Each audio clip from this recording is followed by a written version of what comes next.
Today is July 14th, 2023. This is Political Dharma, and I am Alan Zundel. My guest today is Steve Welzer, the editor of Green Horizons magazine. Steve, how about if you first give us a short introduction to yourself and then tell us about your relationships with the Green Party over the years?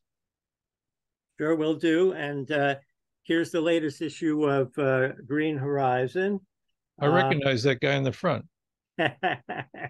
So we had an interesting article talking about the green worldview and the Marxist worldview. If you get a chance to read it, it's online, green-horizon.org. We have all the past issues online.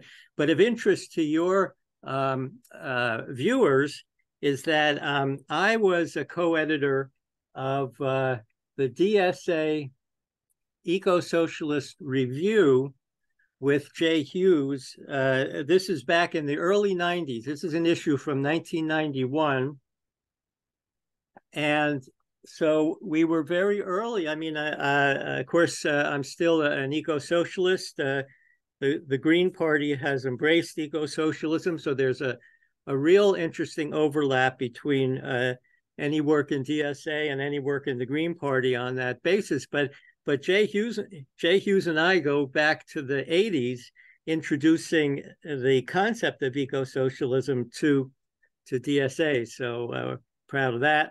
Well, I would imagine a lot of people associate the eco part with the Green Party, but they may not necessarily know of the socialism part of it.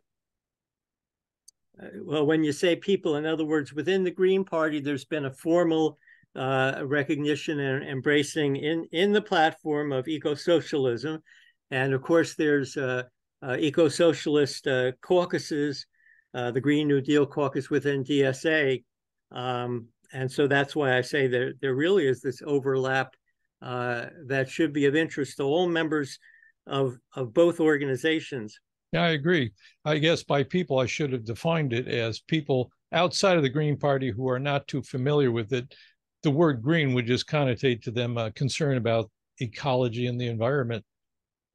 Yeah, and of course, as you can imagine, I mean, that's so. It's so all over the world. There's a green politics movement all over the world, and has been for quite a long time. Right, and as you can imagine, part of our work as Greens is always to be letting people know that our concept of greening the society goes quite a bit beyond just environmentalism, but even the 10 key values of the U.S. Greens show that we go way beyond just environmentalism. Okay, so I kind of interrupted your train of thought. You've been engaged in ecological issues and the Green Party for several decades, I take it. Anything else you want to tell us about yourself, just to get a sense of, who you are, what you feel like your defining characteristics of your life so far have been? You look like you're at least in my age range, so yeah. That could be potentially a long story, but well, let's focus on the highlights. I think then you can relate that some of us who were activists during the 60s, we used to call ourselves 68ers, that key year, but some of us have remained social change activists all our lives. And I mean, some of us were disappointed about the idea that we really kind of thought that, the word revolution was in the air during the 60s. And some of us thought, gee, our generation would just have to grow up and take this long march through the institutions, and we would be just changing society in that way. But of course, it didn't work out that way. So many of our generation, for many of them, it was just a fashion. The long hair and the radicalism and the demonstrations turned out to be a fashion that they weren't committed to ideologically. But I stuck with it, and I mean, even in the sense of this, back in the 60s, our sense of radicalism extended to the idea that the Democratic Party, LBJ, Hubert Humphrey, was part of the problem and not part of the solution. I think some of us even all along have continued to feel that way. I'm one of those people never ever voted for a Democrat in my life. I determined that they were part of this problem, and feel as if they're still part of the problem. So I've always looked for the best alternative candidates on the ballot, a social, left progressive candidates to vote for, even to send a message to the powers that be that there are people out there who want to see other choices. So I go back to that period of time. A lot of us then who were activists during the 70s turned to Marxism at the time, which is very relevant to this discussion here. But I went into like the Socialist Workers' Party, but I also was reading Michael Harrington's Right. books, and he was very prolific back then. And A founder therefore, of the Democratic Socialists of America. what's that? A Yeah, founder of the Democratic yeah, Socialists you're of letting people America. know who Harrington was, and Yeah, a lot but of people even may not know he was the most famous socialist in America in the late 50s and the 60s. yeah, not only that, but there was a sense that from Debs to Thomas to Harrington, there was an idea among many socialists in the United States that there was, and isn't there still a dinner in Chicago, the Debs Thomas Harrington dinner or something? But the point is that he was the most prominent socialist at the time, something like Bernie as prominent socialist. I was reading him, so therefore I did join his. After there was a split in the Socialist Party in the 60s and the 70s, the followers of Michael Harrington, which is the more radical wing of that schism, went with Harrington and founded the Democratic Socialist Organizing Committee in 1972. I go all the way back to that. I joined that, and then that became, after a merger with New American Movement, that became DSA in 1982. So I was a charter member of DSA, and I had the SWP was hard Marxist, Trotskyist. I had left that behind. I was primarily active with the DSA in the 80s, but I was rethinking a lot of things. There, a lot of the ideas of the 60s, people were thinking about different alternatives. Before there were green parties, before there were different alternatives, we tended to drift into Marxism. An awful lot of me and my friends did, but we were rethinking. There was even a journalist at the time called Rethinking Marxism. So during the 80s, that kind of congealed, those rethinkings of theory and praxis congealed into new ideas. And one was the green ideology that was emerging. I think there were a certain number of people during the 70s who were looking for alternatives to all the old ideologies.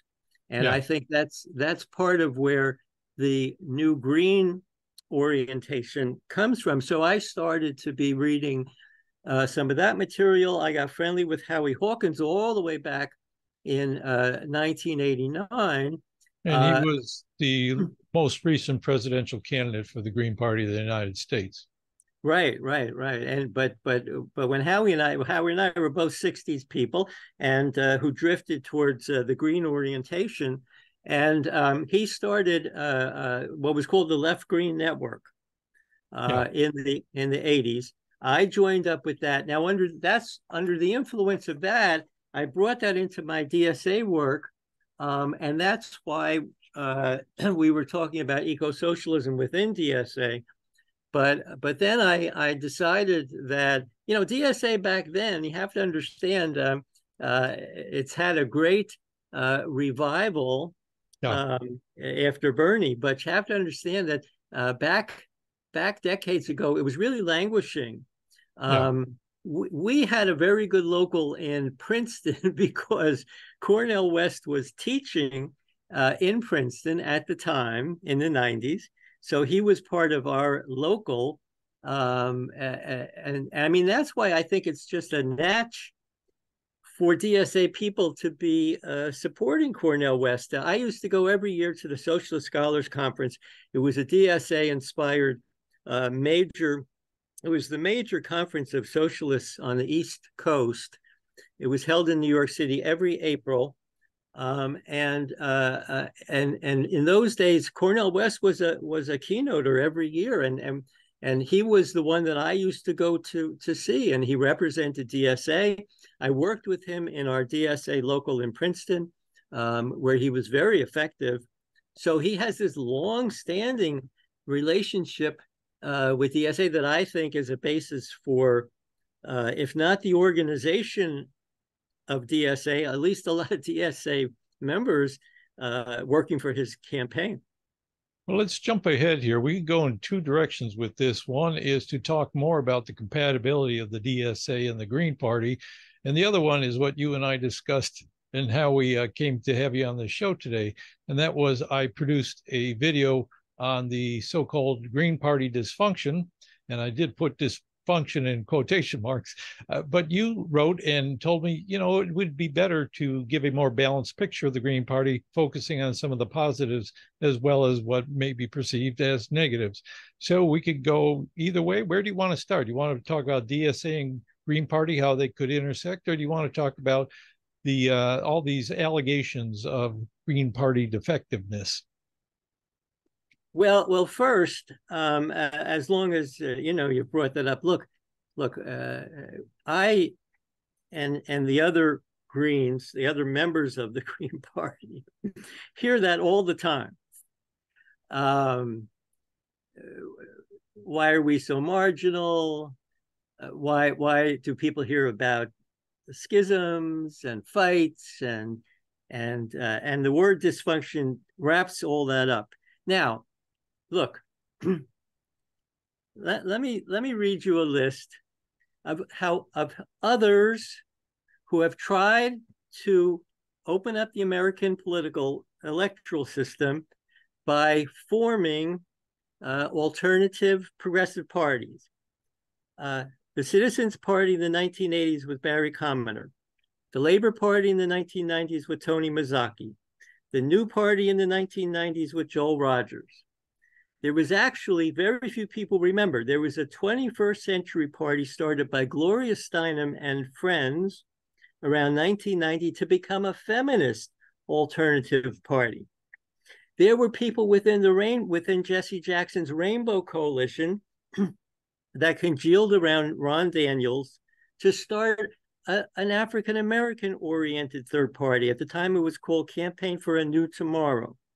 There was the Working Families Party started by Dan Cantor, which still exists, but it doesn't really run alternative candidates in its own name. It's just a backup line for the Democrats in states where you can do fusion, which is very few. There was the Natural Law Party of John Hagelin in the 1990s. There was a Populist Party and a Progressive Party that came out of the Nader campaigns, thinking they would start a new alternative progressive party. There was Nick Branagh's Movement for a People's Party, which never has gone anywhere, and that's why Cornel West was clued in that he has to get out of his association with that. Talk about dysfunctional. There was a break-off from that called the United Populist Assembly, which never went anywhere. Andrew Yang tried to start this thing called the Forward Party. Now, look, if you think of all of that, I mean, first of all, it speaks to how difficult it must be in this country to start up and have an enduring third party. Definitely. I can tell you internally, it's very difficult in all kinds of ways, but the Greens have now endured for 40 years when all those other initiatives were not able to endure. So I don't think dysfunctional, therefore, applies. The Greens are sticking at it until the point where there will be some kind of a breakthrough. An awful lot of the American electorate now has gotten to the point of kind of thinking that in addition to the major parties, well, there's this minor party on the right called the Libertarian Party, and there's this minor party on the left called the Green Party. Just to get to that point is something. And So that's my answer to the adjective of dysfunctional. Well, let me add that an objective observer could look at either the Democratic Party or the Republican Party and say there's a lot of dysfunction there. Sure. Every party, there's no question. If you look at the internals of what has happened with Brannan's situation, or the new party or the Labor Party of Tony Mazzocchi, you always see that. It's very difficult to exist at the margins. People get frustrated. Under those circumstances, maybe they fight more than in the establishment parties, at least, to have power at stake right now. But relatively speaking, the Greens are certainly not more dysfunctional than other initiatives of that kind. What would you attribute, the Green Party's resilience to? Why were they able to endure where other parties fell by the wayside? So in the 70s, when a certain number of people were looking for new alternatives to all of the old ideologies, it was very natural. If you think about the state of our civilization, environmentalism was inevitable. You had Silent Spring, you had an environmental movement emerge, you had Earth Day all over the world. Earth Day, it was an expression of that, and it was bound to have an electoral expression, which it did. Right after the 60s beginnings of environmental. And by the way, Kirk Sale has a wonderful book that details exactly what I'm talking about. Environmentalism emerges, and then it takes on an electoral expression. And more than just environmentalism, there was the developing of an alternative ideology. So then you have the emergence of the green politics movement during the 70s and 80s, and it has done nothing. Looked at overall, it has done nothing but grow. Every individual party, 2 steps forward, 1 step back, but overall, the green politics movement has been growing. It's such a natural thing that people now think about. We have to live more green. We have to build more green. And so people can now vote green. So that's why the Greens in particular are an enduring political phenomenon. Well, that makes sense in 2 respects. One is you're saying the incorporation of environmental concerns is a big part of it. And over that same span of time, more and more people are becoming aware of the importance of that issue. And the second thing is that they did develop through a lot of discussion with different points of view, different tendencies, different movements within this larger movement. They did come up with different ways of thinking about traditional left concepts. They're trying to rethink how to decentralize and avoid the kind of centralized state that we saw in the Soviet Union, for example. But are you very active in the party lately? Yeah, I probably will run. I built the Green Party in New Jersey after meeting Howie, getting involved in the Left Green Network. I started, and after the Eco-Socialist Review and DSA, I started a newsletter for the green locals. In the green politics movement in this country goes back to 1984, the founding conference, and then they weren't running candidates at first, which was the right thing to do. They were building locally, one chapter at a time. We had a number of them in New Jersey, but they were disparate. They weren't in touch with each other. So I started a newsletter for them. And that laid the basis for when in 1996, all of a sudden there was something real to organize around, something very major, which was the 96 Nader campaign. We knew from that the energy would be able to start a Green Party of New Jersey, which we did in 1997. I was very active, but I was working for the state of New Jersey in Trenton, the capital. I don't live too far from there. And in my position, I was not allowed to be involved in partisan politics. I urged all my colleagues. I said, get out there and run. We have to show the public that there are Greens on the ballot. But I couldn't do it myself until I retired, which was in 2008. And then every year, in order to set an example, I used to run. So I've run many, many times.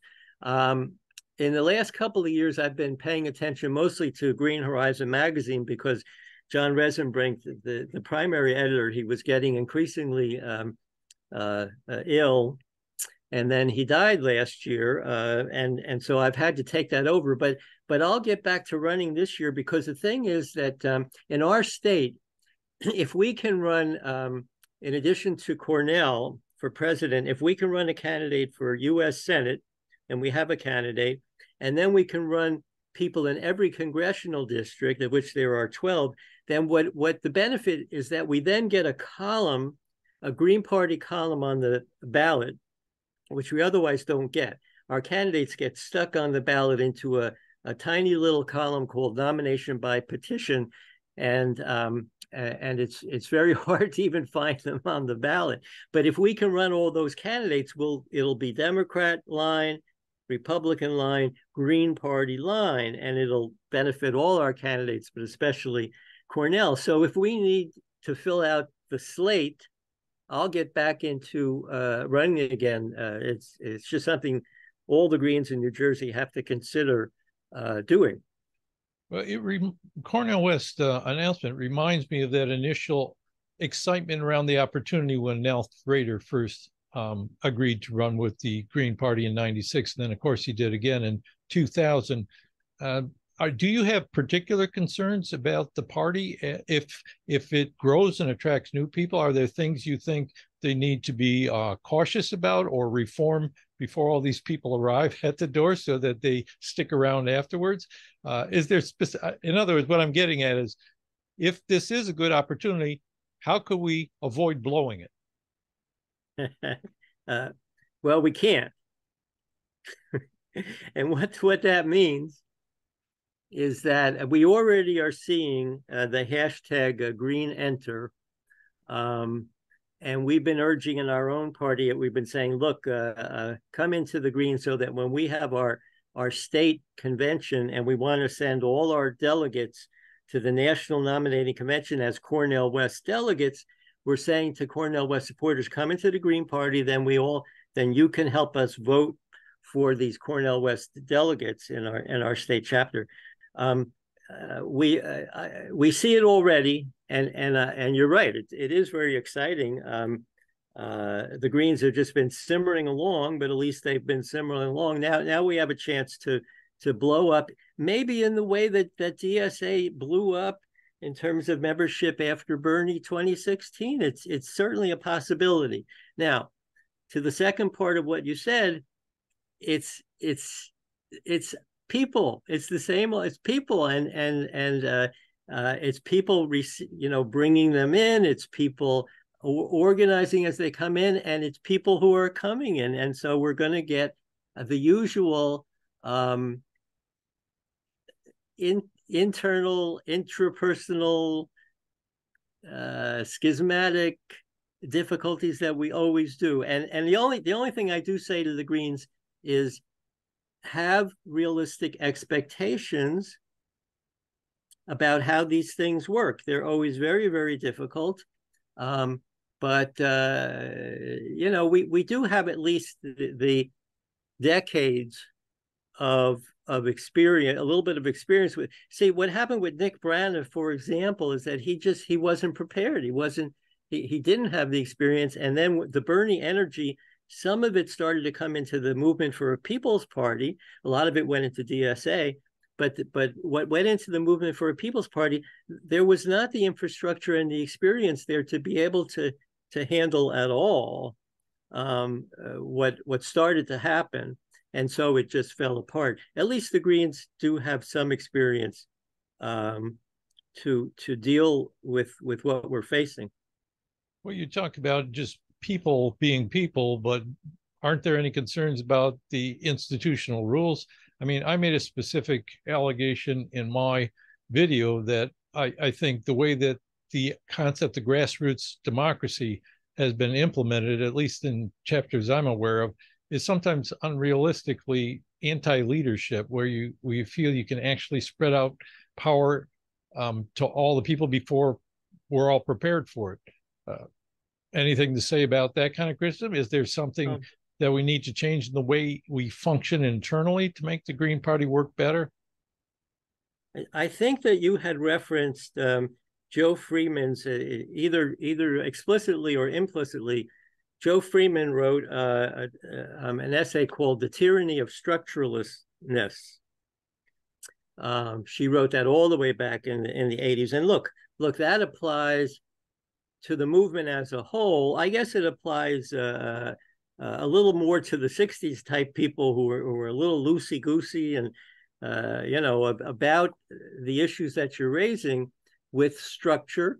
But Joe Freeman had done that, and we all, that was circulated among the Greens. I think that a lot of us got the point of that. What you were referencing, every single one of the Green state parties really is different. And I don't think, like what you were referencing, I don't think we've had that problem in my own state party. Or, we're next door to New York. New York is where you have Howie and Gloria Matera and Margaret Kimberly. You have some powerful organizers in New York, some recognized leadership, good leadership. So I've never noticed what you're talking about. I've never noticed that there either. If you're going to look at all the state Green parties, you'll find what you're talking about in some of them, but that's natural for any differentiated groups of people. I would imagine that has a lot to do with the size of the particular state party. A smaller gets a little more dysfunctional in that respect, harder to determine, make decisions. Although it would seem like it's easier in a smaller group. Sometimes everybody wants to have a say in meetings drag on and nobody can really bring it to a close. Whereas in a bigger state organization, you've had the time and the necessity of actually structuring discussions, conversations, voting methods, the choice of leadership and the constraints on leadership as well. All that's become institutionalized. That's right. Yeah, I think you're right about that, and that's why I say, hopefully, one by one, the state parties will get their acts together. That's the hope. So we are, believe it or not, we're coming to the end of our time. We have maybe another 5 minutes or so. Is there anything that you had on your mind that you wanted to make sure you got out to the audience that I have? You'll see some articles in the upcoming issue of Green Horizon. We come out twice a year, fall and spring, with the idea that some people, both within the Green Party and outside, in the left generally, have broached the idea that it might be beneficial for the left. Like I said before, even in the mind of the American electorate, there's a little bit of a sense of two minor parties, one on the right, libertarians, and one on the left, the Green Party. Maybe it would be beneficial for the left as a whole to come to the recognition that it would be great to have an umbrella party for us electorally, among all the currents on the left, and it could make an awful lot of sense in the American context, where there isn't a history of strong working class parties or even strong social democratic parties. Maybe in this new era that we're in, where ecology is so central, it would make some sense for the left to embrace the Green Party, the idea of the Green Party becoming this umbrella electoral vehicle for our broad movement. And I think there's a chance to advance that concept out of the Cornel West campaign. And that's foremost on my mind right now. Well, that makes sense. That's been on my mind as well.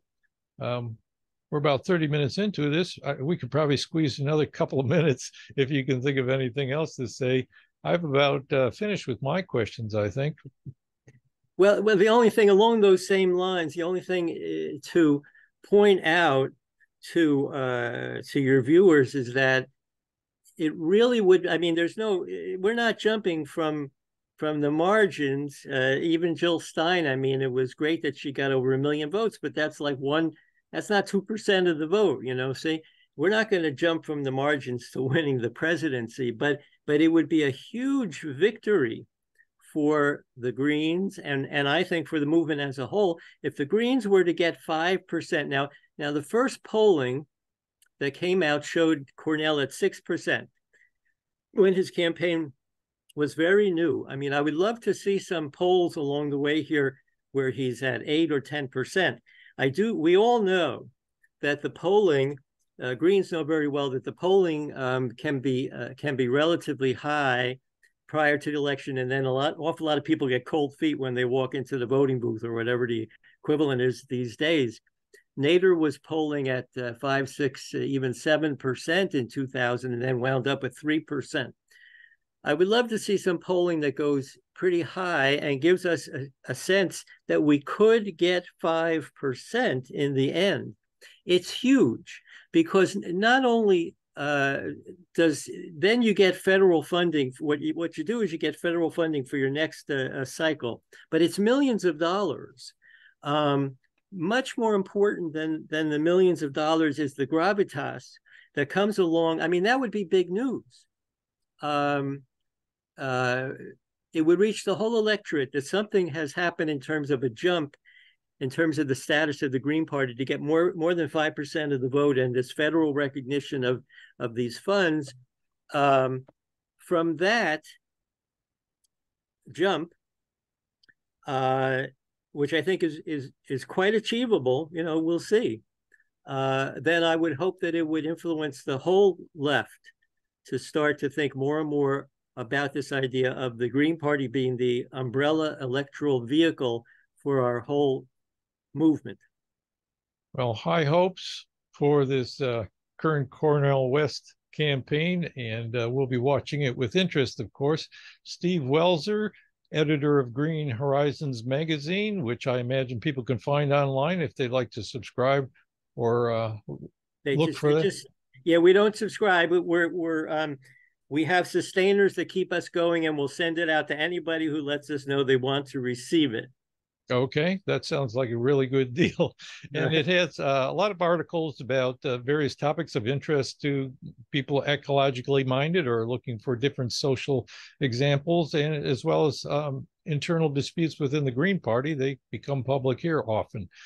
So thanks for being on the show. And as things proceed, maybe we'll get back to you, see what you think about developments, and we'll both maybe have to eat crow if we predict things that happen very differently. You never know. You never know. But or maybe we'll be overjoyed that it's even better than we expected.